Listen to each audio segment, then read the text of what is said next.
In this video, I want to tell you about a few tricks that I skipped in the previous lesson to stick to the main topic: complex trajectories, object stretching, and objects deformation. Complex trajectories. If you need to build a complex trajectory for an object, here are two ways to do this. Manually set animation keyframes. Then adjust easings. If the number of points is higher than required by the easing, apply Rove across time. This function connects animation keyframes, allowing you to set an easing when there are many of them. To configure the way an object freezes, you can move a keyframe. It will become a usual one. After it, you will be able to set up the way an object freezes.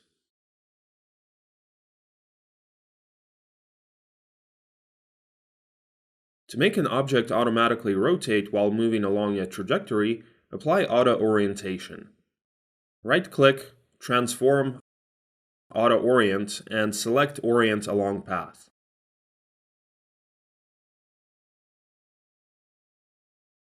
The second way is to create Path, a trajectory mask, and copy it to the position parameter of an object. But you need to understand that the number of points on the mask is equal to the number of animation keyframes. Moreover, the path will repeat the shape of a mask. You should define where an object will freeze or accelerate straight away to configure easings later.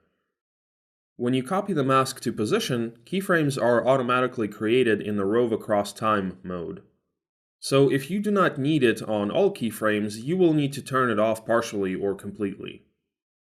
It is important that an object for which you are creating path has scale set to 100% and rotation set to 0 degrees. Otherwise, path you will paste into path of the object will be incorrect. Object stretching. Apart from the techniques that we have covered in the previous lesson, objects can be stretched with motion blur and the levels effect. We have an animated letter. Let's enable motion blur and set the number of samples in the advanced composition settings. Let's create an adjustment layer and apply the levels effect to it.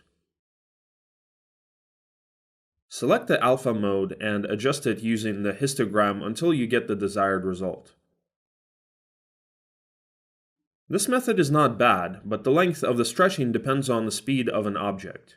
Due to this, it is difficult to achieve the result you need.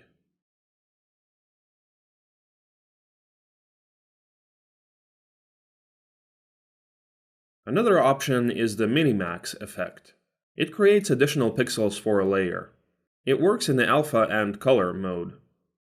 In operation, select maximum. In direction, select just horizontally. And now we compensate the movement using the transform effect. Parent position its value along the x-axis to the stretch value.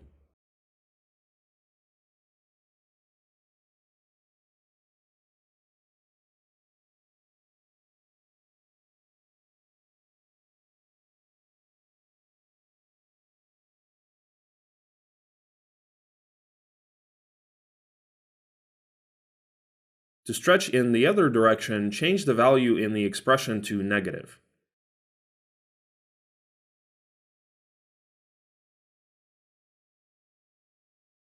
Object deformation.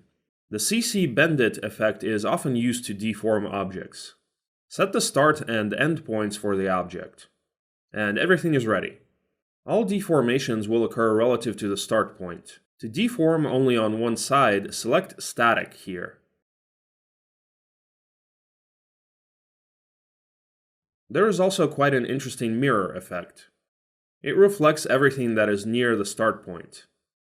Sometimes bend and bounce produce defects near the start point. To fix this, set the bend parameter to 0.1 instead of 0, and the issue will be resolved. As you can recall, to make bend follow the shape layer, you need to write the toComp value expression for start and end. But if the shape is pre-composed, you will not need it.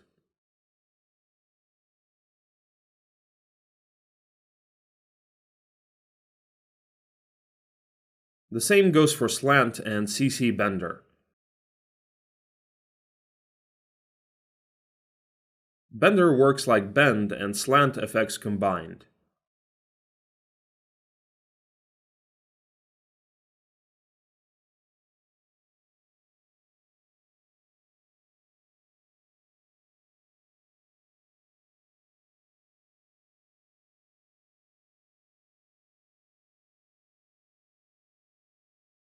The warp is also used to create various types of deformation. To ensure its stable work, you need to put the shape in the composition of the size of this shape.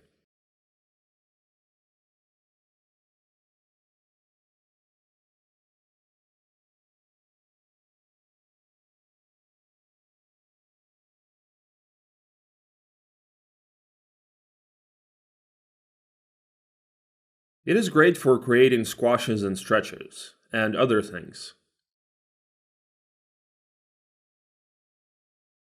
The mesh warp effect creates a grind with controllers that will allow you to deform objects.